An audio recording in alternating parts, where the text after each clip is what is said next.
Neem Big Leaks dit flesje. Er zitten groenstoffen in dat je weer alle jaren andere producten van maatje kennen. Nu gaat het nog naar afvalverwerker Omrin en die skiet al het goed. Brengt het daarna naar een bedrijf in Duitsland en daar worden de recyclebare stoffen uit het afval hellen. Van Takemira had Omrin de collega's in Duitsland net meer nodig.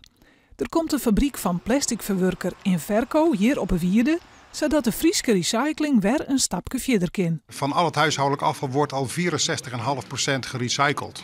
Dus ja, dan ga je kijken wat zit er nog in de grijze bak wat verbrand wordt en wat kun je daar nog uithalen. Ik denk op korte termijn dat ook alle drankenverpakkingen, dus de sappakken die mensen thuis weggooien, dat daar een oplossing voor komt, dat we die kunnen recyclen.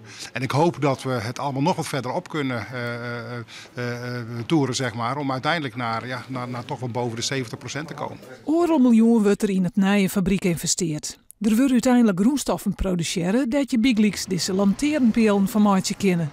Maar het denk ik om bankjes, buizen, putten en neem maar op. Wij zijn nu dus druk bezig om ook afvalcontainers voor een heel groot gedeelte uit kunststof gerecycled materiaal te produceren. Zodat je ook echt een invulling krijgt van de circulaire economie. Afval, waardoor de afvalcontainer wordt ingezameld en uiteindelijk een grondstof van gemaakt wordt om daar ook weer een afvalcontainer van te maken. Friesland rint voorop wat het gaat om het opnijbroeken van huishoudelijk afval. Omrin wil de koppositie behouden. De komende maanden zal de afvalverwerker de geerwerking om maar nog een specialistisch bedrijf in recycling van kunststoffen. Dat betekent dat er nog een fabriek bij komt. Maar hoe dat eruit zien is nog geheim.